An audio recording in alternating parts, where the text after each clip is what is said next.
Caution. This is a public service announcement. Anything mentioned about anyone or any specific thing is alleged and must be proven true. Take heed of these statements on your own accord. Thank you for listening. What it do? What it do? We are back with another episode of Rod Watched It. It's your boy ROD, per usual. I am actually proud of myself that I have released this podcast to the public because previously I would just record episodes and releasing them to the public, but I wasn't sharing it with anybody. And yesterday I decided to, or today, or yesterday, whenever, I decided to actually release it. I actually decided to actually post it on my own Instagram and told people who I knew to go fuck with it to see what was up. And yeah, I'm actually proud of myself because that was a big thing for me. Like Erica Badu said, I am an artist and I am sensitive about my shit.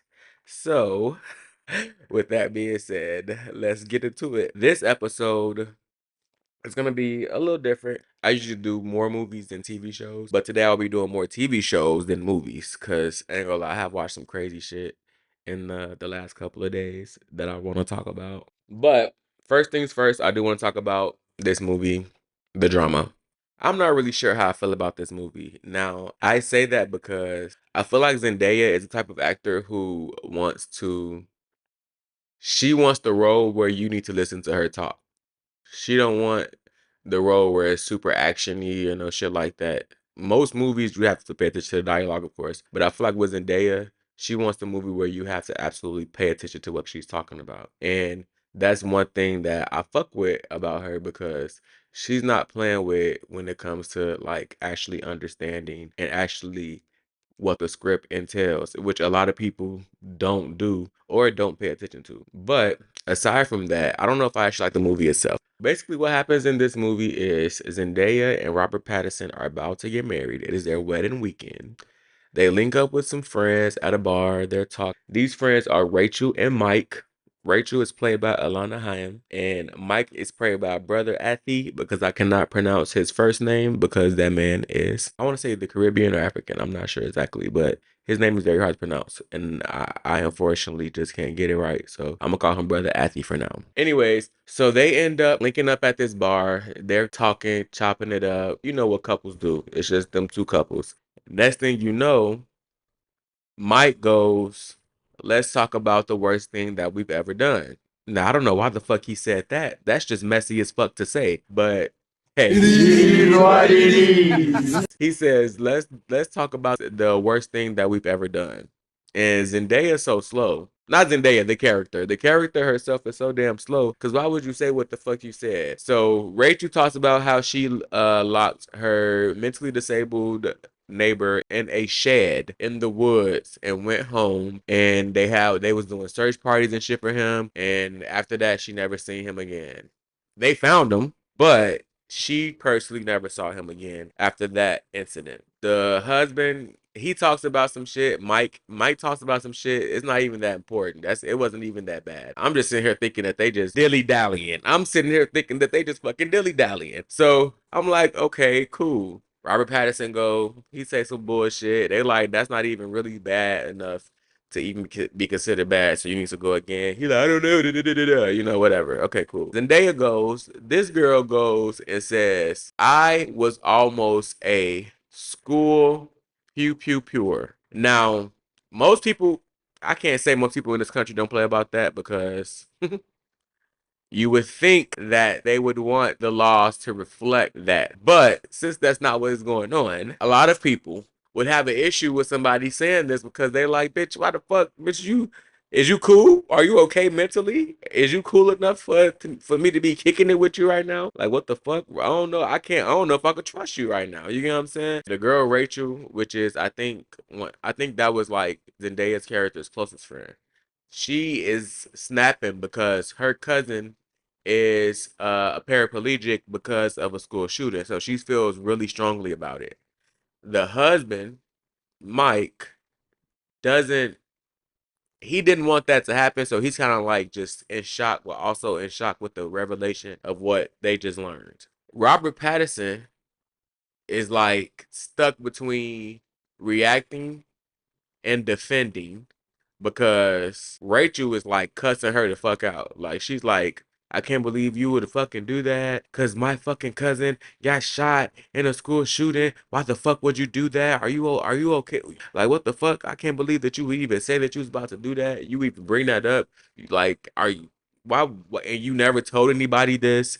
Why would I want to be your friend when that was something that you was about to do? So the movie is called The Drama. The drama itself is that okay, the drama itself is that Zendaya was about to be the school shooter. That's the biggest fucking secret for the whole movie, which is why I'm not rating it that high. But if you listen to the dialogue, I feel like that's where the movie is really in its bag because Zendaya and Robert Pattinson go back and forth a lot. And she talks about how she was bullied and some of the shit she was saying, he was like, that's it. That's all they were doing to you and you want to fucking shoot the school up. She even lied to him and told him that she was deaf in her ear from birth when the real reason that she was deaf in her ear was because she was practicing to shoot the school up. So it came really close. And the only reason why she didn't shoot the school up, which I think is another reason why he was like, I don't know if I could trust you right now, is because somebody shot them all up. I know. So somebody shot them all up. That's the only reason why she decided that she didn't want to shoot the school up. And she actually became an activist against gun violence. Against gun violence. She became an activist against gun violence. So her life eventually turns itself around. But this revelation kind of rocks everybody because everybody's kind of like, we don't know if we could trust you. We don't know if you still got that shit on your brain or not. So basically, Robert Pattinson ends up sharing with his coworker what happens. And he's like on a downward spiral because this is their wedding weekend and he really don't know if he can trust her or not. So he's like literally like head spinning, going crazy. I think he finds a magazine where she posed, which is weird. I don't know if this is fake or if he was looking at something and he saw her in it, which is what I think happened. She was posing with guns in the magazine. So I don't know if that was actually her in the magazine or if that's something that he saw. Because I feel like when he flipped through the pages, it would be somebody different, but it would be her in his brain, if that makes sense. So that's what I feel like is happening in that moment. I don't know if that's her or not. Like I said, I think that he was just going crazy, and the drama more so came from his end. Because once she said it, she kind of was trying to move on from it. Because I think she moved on from it, but everybody else was kind of like harping on it, so it kept having to come back up, and she kept having to defend herself. And really, I feel like he was, to an extent, he was trying to defend her to everybody else, but he couldn't defend her to himself. So that's why he was like having the issue that he was having with her and that revelation that she had. All in all, they end up getting married. At the wedding during the toast, he basically like goes on this rant where he talks about how she is the love of his life and he loves her so much and he's willing to forgive her for anything and her past is her past. And he basically says out loud that she was about to be a fucking school shooter in front of everybody. Can y'all imagine that real quick though? Imagine the fact that you at your wedding and the person who you get married to is emotionally telling everybody your deepest, darkest secret because they think that they're helping you. Then at that, he reveals that he kissed his coworker who he told the secrets to and was having this whole meltdown to. Her man is at the wedding. So her man get mad and beat his ass. Who wouldn't though? Cause you just said You just said that you just said that you didn't talk to her. like why would you say that? So it's like, you know what I'm saying? So it's like, yeah, I would be pissed too, and I would probably put my hands on his ass too, cause bitch, this is not that. You kiss my girl My wife?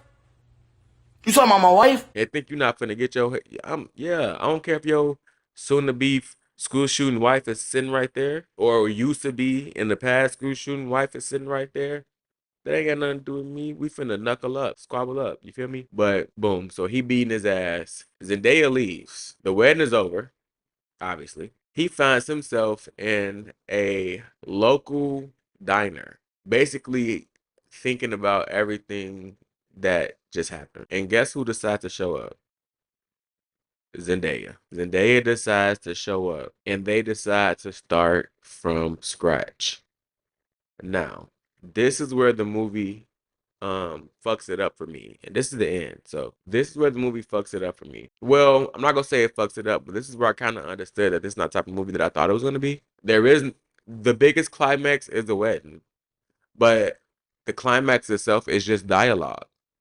So if you're not ready to pay attention to what the movie is and has in here entail for you, then you'll think it's not a good movie. Me personally, I'm giving it like a 7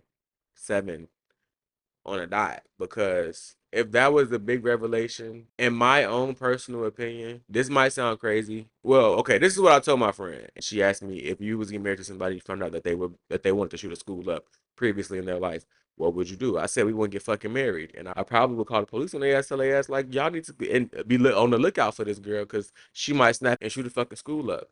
When I'm watching the movie though, I said we will have to probably get married and get divorced immediately or very soon after if we cannot work it out through therapy. If I cannot trust the fact that you will not shoot a fucking school up, we have to get divorced, and I have to basically let motherfuckers know that this is something that you about to do, potentially. But if we can work through that, maybe. And that sounds crazy. That sounds crazy to say, if we can work through that. But it's really like, you didn't do it. It was damn near 15 years ago, and you became an activist after it. You know what I'm saying? So it's like there's different layers to it. You know what I'm saying? So that's why I'm like, if we can work through it, because at the moment I'm not trusting you, but if you can get me back to trusting you, and we can do this together again, like gun reform and stuff like that. If we can do that together, then I would love to do that with you. That's something that we would have to work to. Realistically, though, what she said and what the girl Rachel did, Rachel shit was worse, but there's a lot of controversy behind school shootings, and of course it should be. I'm not saying that it shouldn't. So of course the backlash she was gonna get for that shit was worse. But that girl kidnapped a mentally disabled kid and locked him in the shed, and then went home and told nobody where he was at, and then had search parties going on for him. And she knew and didn't say nothing. And then they found him, and she never saw him again. And she still never said anything.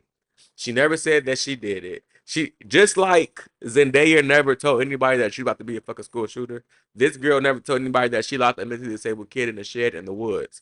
You know what I'm saying? Like, she never told anybody that shit, which is way worse, because that's kidnapping. You literally kidnapped a mentally disabled kid, put him in a shed in the woods. He started freaking out, and you left him there because he started freaking out. Morally speaking, y'all damn near on the same fucking wavelength, because you actually did it. If he would have died, that would have been your fault. But he didn't die. Just like nobody died from what Zendaya had did. Now, the girl, not defending her once again, not defending her whatsoever, once again, not defending her. But she honestly fucked herself up. The girl is deaf in the ear because she fucking shot a gun and fucked herself up. You get what I'm saying? So I feel like the characters themselves, this is why I think also that Zendaya couldn't give a fuck that much about everybody being so mad about it, because she had already moved on. She had already worked through it. She already did the work past it, and she already moved on. So this is just news to everybody else. And she's kind of, I feel like she was just waiting for them to get over it. But this is a big thing to get over. So I understand that she gets some backlash for that. But Miss Kidnapping Lady, I feel like you need to be the last person who needs to be trying to play moral police, because your cousin is in a wheelchair from a school shooting, which is fucked up. Don't get me wrong. But how you know that Robert Pattinson didn't have a cousin who was mentally disabled that ended up with some shit where he was being taken advantage of? Because that's exactly what you did to that boy. You literally said that y'all would play. He would kind of annoy you sometimes, and then you ended up locking him in the fucking closet. He started freaking out, and boom. So it's like, how do you know that certain people that you know don't have people who are mentally disabled, siblings, mothers, aunts, grandmothers, you get what I'm saying? You don't know that these people that you know have mentally disabled people in their family who would get upset that you did that shit, and you're not telling them that you did it. So for you to be as angry as you are and damn near try to blow up the spot about it, kind of crazy. But I feel like the biggest thing with the movie was that Robert Pattinson himself could not get over the fact that that was her basically deepest, darkest secret. And that's kind of what fucked the whole weekend up, because he couldn't get over it. And I feel like that is so significant when it comes to if the artwork, because in the artwork he looks beat the fuck up and like basically run down, and she just looking to the left or looking away like la da da da da, like she's kind of over what the fuck is going on. So that's why I feel a lot of people did not like this. I'm not gonna say I like it. I'm not gonna say I dislike it. I think I'm just indifferent about it. Yeah. But a lot of people did not like this movie because that was not what they were expecting. Especially if you are a Zendaya fan and a victim of school shooting, you probably would be like, what the fuck? This is just too much trauma for me. So I thought they should do a trigger warning before the movie starts, but whatever. So yeah, we give that a 7.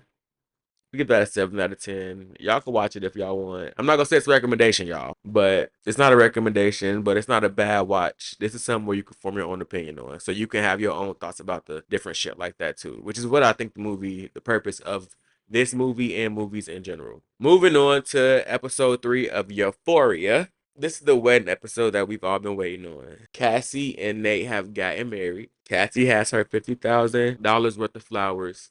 Now, Cassie and Nate are really in a bad predicament because Nate has taken a lot of money from their neighbors and he can't pay it back because he's broke. He also owes the mafia money. The mafia has showed up to their wedding at their toast behind them, whispering in his ear in the middle of the toast. Pause. Y'all know how fucking crazy that is at a wedding? It's a whole wedding. So who is gonna be beefing? First of all, if you was beefing at a wedding, you should have been beefing at their wedding. A wedding full of family and friends of Nate and Cassie, and you got this older Hispanic man with a pinky ring and one of them fucking checker sweaters tapping this man on his shoulder, telling him that basically you done fucked up because I see how extravagant this wedding is, and you still have not given me my money yet. So now it's a little too late.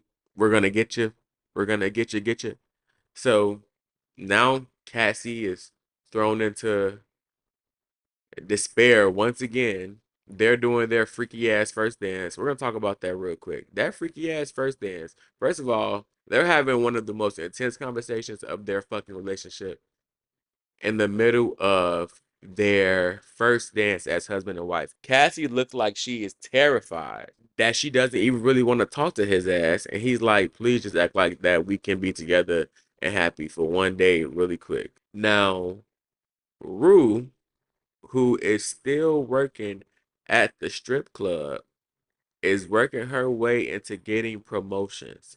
So she's doing different things for this pimp slash handler that is getting her promotions. This pimp and Rue's, this is the lady who kind of like trapped Rue, which is Lori. This man done sent someone to Lori's house to confuse the enemy and kill her bird, her precious, loving bird. Precious, most loving bird. Who told her to kill the bird? Who knows that Lori loves this bird? Rue told this man to go kill the bird to get back at Lori calling him a pig, which I get to an extent. I get it. But this lady is finna go to fucking war with y'all over this fucking bird. And all because a crackhead, which is Rue, told y'all to go kill this lady bird. Why would you do that? I ain't gonna lie. I'm not too mad at him trying to go to war with her because she did call him a pig. And I don't like that. That's crazy! But I do think that we should just handle certain things other ways if you catching my drift. And then you got Maddie, who still broke, still looking for her way out. She lives in the hood, in the impoverished, and she is untruly. I fuck with Maddie the long way, so she's just trying her best with what she's dealt. And honestly, truly, that's sometimes what you got to do. So I gave it to Maddie, and I feel like just a little bit. Nate still loved her, but hey, it is what it is. Nate and Jules end up having a conversation at the wedding as well because I feel like they just had to eventually squash whatever beef they fucking had going on with each other anyways. Nate did try to blackmail her and shit like that with the porno video of his dad raping her. I don't know how he would blackmail her with that shit, but they end up having their conversation. Jules and Rue end up fucking with each other again, and she's like, I'm your sugar daddy now," giving her money and shit. I feel like Jules really don't want to be a part of that dynamic with Rue again, but that's what Rue wants, and she's gonna try to get it as fast as she can too. I don't think Jules wants to put herself in a situation where she is dependent upon Rue mentally or emotionally anymore. And I feel like she knows that if Rue and her go back down that aisle again, it wouldn't end well. And I feel like that's a boundary that she should be trying to set. But at the same time, she misses Rue so much that she's gonna end up doing it again. And that's probably gonna be how the season ends. I'm calling it now. They're probably gonna end up together. Or one of them's gonna die. My girl is a sugar baby to multiple people, though. Let's talk about that. Jules is a sugar baby to multiple people. She had like 4 or 5 rich sugar daddies, and then she had to cut all the other rich sugar daddies off for one other sugar daddy, who's the richest. I'm like, damn. This man pay her rent. She goes to see him 2 times a month, and he pays her rent. And her roommate put her on to this whole lifestyle. They both basically making hella bread living in this apartment with each other. She basically makes enough money to the point where she's wearing designer on the daily. She live in a high-rise apartment. She smokes cigarettes. She basically living the eccentric bohemian lifestyle dream that every artist wants to live. I love that for her because she fucking deserves it with all the shit that Rue and Elliot was putting her through, which is why I don't get why she isn't Rue face to this day. And I think that when Rue is in her face, she has sudden flashbacks of Rue doing crazy shit because Rue hasn't done her hair in 5 months, in 5 years, so it looks the same as when she was doing all the crazy shit then. So yeah, that episode, it was pretty good. I'm not gonna lie. These last 2 episodes of Euphoria have been really good. So the season is going pretty strong so far. They might got them a banger this last season. I might be wrong about what I said before. But then again, when you have actors who act, it's not that hard for you to have a good show. Even if they fucking hate the show, it's not that hard for you to have a good show. But moving on, the last thing that I want to talk about is this documentary that I watched about Nature Boy. Do y'all remember Nature Boy? The documentary is called The Cult of Nature Boy. But do y'all remember Nature Boy? Nature Boy was like, if you wasn't on social media, if you was on social media, it's like a fever dream that this shit happened. Because Nature Boy, I remember seeing him on social media. And the fact of the matter is, watching the documentary and seeing him on social media, that in itself was close enough to where he could have got your ass to be a part of his cult. And that's crazy to even say. But that in itself is enough to where he probably would have got your ass to be a part of his cult. But I was seeing the Nature Boy shit when it was happening in real time. I remember seeing everybody sharing how this black grown ass man, and I say black, emphasis on black because that's what he emphasized in his videos about him being melanated and loving his skin and different things of that nature. Started off sounding great. I remember he first came out maybe like, they said in the documentary he came out 2017, but I seen him around 2018, like late 2017, early 2018. And essentially what it started off as is this is when everybody was getting into the whole organic lifestyle. So that's what I thought that it was basically about. Fruits, veggies, eating right, sitting, going out in the sun, the good mindset shit. That's what I thought it was about when I first saw it. And watching the documentary, that's what everybody thought it was about. Who ended up a part of the cult? They all thought it was about that. That's what I'm saying. It was so close to me. It's like so easy for a motherfucker to, I guess, get got in this cult shit because these people will do it to your ass. Whoa, whoa, whoa, whoa! Pause. These people will do it to you without missing a damn beat. This is something that they know how to do easily. But so basically what happened was 2017, 2018. I thought that was just about living a better lifestyle and appreciating being black, right? Around 2018, mid to late 2018, so much shit was going on around that time, especially with like Black Lives Matter and police brutality and different things of that nature, which the fight is still going on to this day. So many things were going on around that time. The Charleston Nine, different things of that nature, because we were still dealing with that. I went to school in South Carolina, specifically in Charleston. So people were still dealing with that. Life was always moving fast in 2018. His videos and his content ended up getting like lost in the mix. but he would always randomly pop up. I would see the videos, and at one point I realized it went from him just being in general on live talking to people and posting videos to him starting to have people in his vicinity all the time doing the same thing. And I'm like, oh, he might be helping motherfuckers and sending them on their way. And then his videos got lost again. And then next thing you know, all I hear is Nature Boy, the mother of Nature Boy's child. I don't even know if that's his child, if we're being honest. All I remember seeing is woman escapes from cult. Now that's not funny, but it's like woman escapes from cult. And I'm reading the story and she's like, she got everybody drunk and high. That's how she escaped. She got everybody drunk and high to the point where they were so fucked up that they passed out. And she grabbed her stuff and her baby and she walked out the front door. Reading that article and seeing that, I'm like, oh, well, at least she got out. And most people in my mind, if you're a part of a cult, it's because you want to be.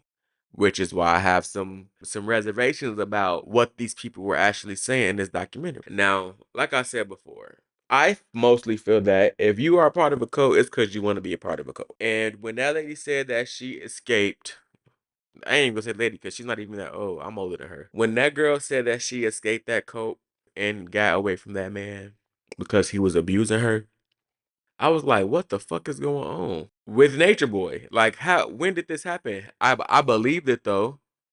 I immediately believed it though, because when you see someone gain a following and then people show up over time with him, you're like, this is a little suspicious. This is giving cult. Now, a lot of motherfuckers might have said this might be a cult.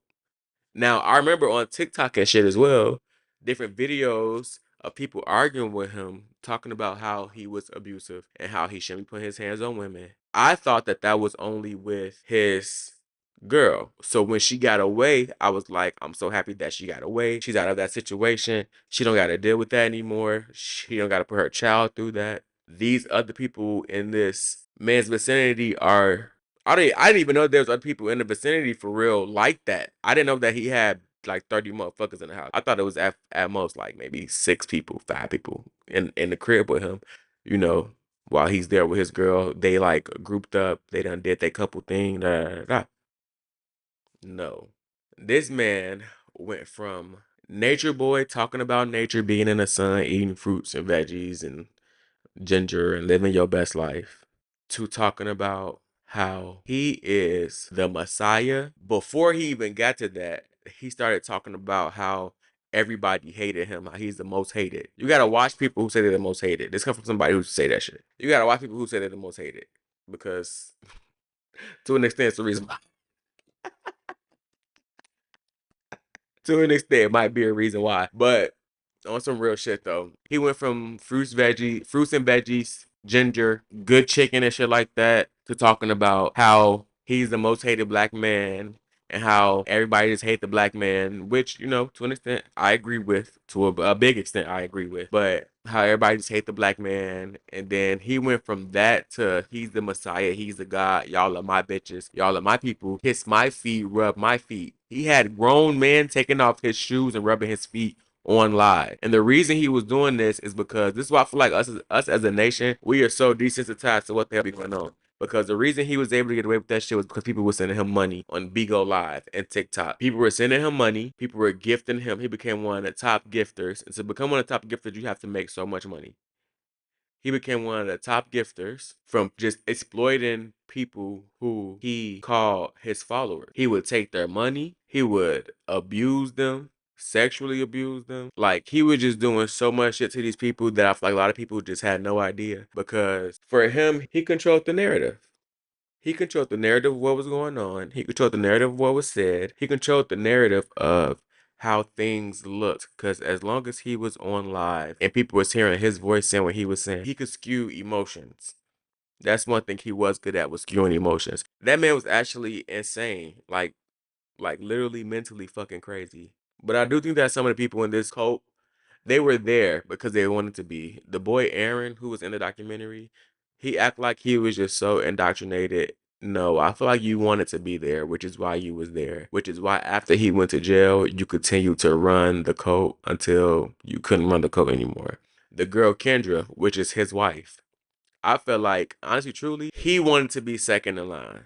And his wife, Kendra, did not mind being second in line as well. So the role in the cult is whatever role you are as a man, that's the same role you are as a woman. So since Nature Boy was the cult leader, his wife, who was Eliana slash EJ, she was the queen.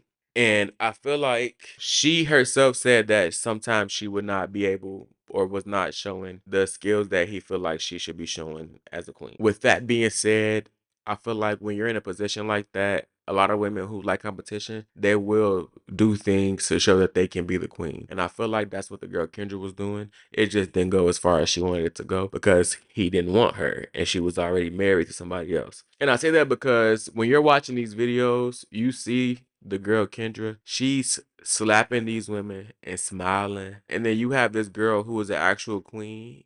In these videos, you could tell that her confidence is not in it because that's not what her spirit is. That's not what her spirit is aligned with. And I feel like with Kendra, it was so much easier for her to do it because that's what the fuck she was okay with. She was okay with being in the code and doing that. Essentially, she wanted to play the capitalist game in a group setting where they didn't want to be capitalist, though. Let me show you that I can do it. Let me work for it. Let me show you that I can do it because you giving it to her, but let me work for it. And she was okay with working for it.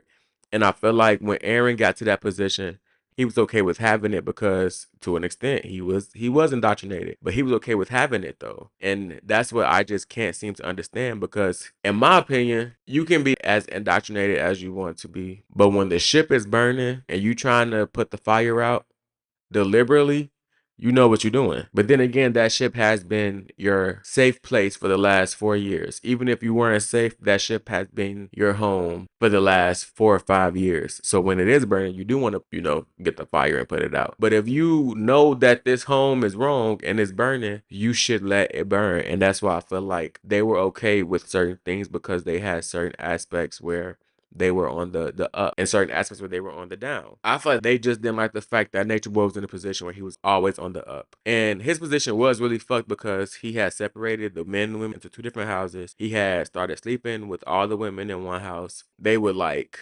compete to have sex with him. And mind you, it's probably 12 women? If it's 30 people, I'm giving 15 women. 1 is already his wife. She don't really care to fuck with him. It might be 2 who really don't want to touch him. But the rest of them, they wanted him, and that's what he wanted. It's just crazy. It's just crazy that while we were about to be in lockdown or mid-lockdown with COVID, this man was out here ruining lives because he felt like that's what the fuck he could do. That's just so crazy to me. And another fact of the matter is, sometimes we live through historical events because people live through the Jonestown massacre. People live through the Waco, Texas, that whole thing. People live through the Charles Manson shit. We are living through we just lived through another cult. And there's probably other cults out there right now to this day, Scientology, who we are living through that history once again. Because when you look back at Waco, Texas, that shit was crazy. When you look back at the Jonestown massacre, that shit was crazy. When you look back at Charles Manson and his cult, that shit was crazy. Just like this Nature Boy shit, shit was crazy. And the fact of the matter is, when you look at those different cults, you see that like this shit was just normal life. People was just going through their normal lives, and all of a sudden they wake up and it's a fucking cult being put in their face. The doc itself was really good, but I feel like it didn't really go anywhere as far as like climactic spots. I feel like the most climactic spot was when he was arrested, and even then that wasn't climactic because he basically gave himself up after they like rammed the door in. Maybe another spot where it might have been like super climactic was when they kept getting kicked out of like Costa Rica and getting deported from different spots and different places. I feel like maybe that was climactic, or like when the girl ran, but none of it was like had you on the edge of your seat. It did have you looking like, wow, that is crazy, but it didn't have you like, damn. But I feel like for me, the damn factor was the fact that I saw this shit happening in real life. Much as I was scrolling down my timeline on Instagram, Twitter, Facebook, seeing videos of brutality, I was seeing videos of Natureboy. Sometimes I wouldn't click on them though, because I'm like, I don't want to hear about this shit right now. But then when you start to realize this man is actually fucking delusional, you kind of like stop and listen to the videos now. I'm not talking about the videos where he was being abused. I'm talking about the videos where people were responding to it. Where people were like, he is doing this. We need to be making aware of this. Especially once that girl got away. I did see the video about how mad he was about that. And that's when I knew that things were not the way they should have been. And basically, all in all, the way that he ends up being brought down, I guess you could say, was because one person was trying to leave. He ends up getting her jumped by the other women. She calls her Uber. He tells her, "You're not going anywhere." She says, "I don't want to stay here anymore." He says, "Let me just and you one more time." Now, they have sex, and she says that she didn't want to, but they have sex. She leaves. He ends up getting angry about the fact that she left and started posting their sex videos on social media. Now, if you don't know, that is called revenge porn. You can go to jail for that. And that's exactly what the fuck happened. He didn't tell anybody what happened that night. He didn't tell anybody that that was her. He didn't tell anybody anything. He just posted these videos. They started getting warrants sent to their house. The people are like, what's going on with this? And he like, fuck them, don't worry about it. He says that. Next thing you know, the police come with a ram. They knock the door down. So they have him for rape and false imprisonment and revenge porn. Those are some charges to have on your ass. And all in all, he was found guilty of everything and was sentenced to life in prison without the possibility of parole. Which is crazy to me because that's something that you give a murderer, not somebody who led a cult. But he is a rapist, and the niggas can go to jail. I do think that he should be in jail for at least, if I was a judge, and considering the fact that if you watch the documentary, there's so many nuances to it. I do believe that he raped her because she did not want to do it, but he told her, like, I'm not going to rape you. And she said that she's never heard that word before, and she didn't even know exactly what it was, so she just froze. And after that, that's when she went with him. So she did not want to do it, and that is rape. And I feel like he said that word to kind of like buzz her into doing it with him. And that's what his defense attorneys were trying to like use against her, was the fact that he said that. But I just think that giving him life in prison for not only that situation specifically, but also the false imprisonment and the revenge porn, I think life is a little bit excessive. I do think that a good 15-20 would have hit his ass over the head. And he would have sat his ass down and he would have had no choice but to think about it.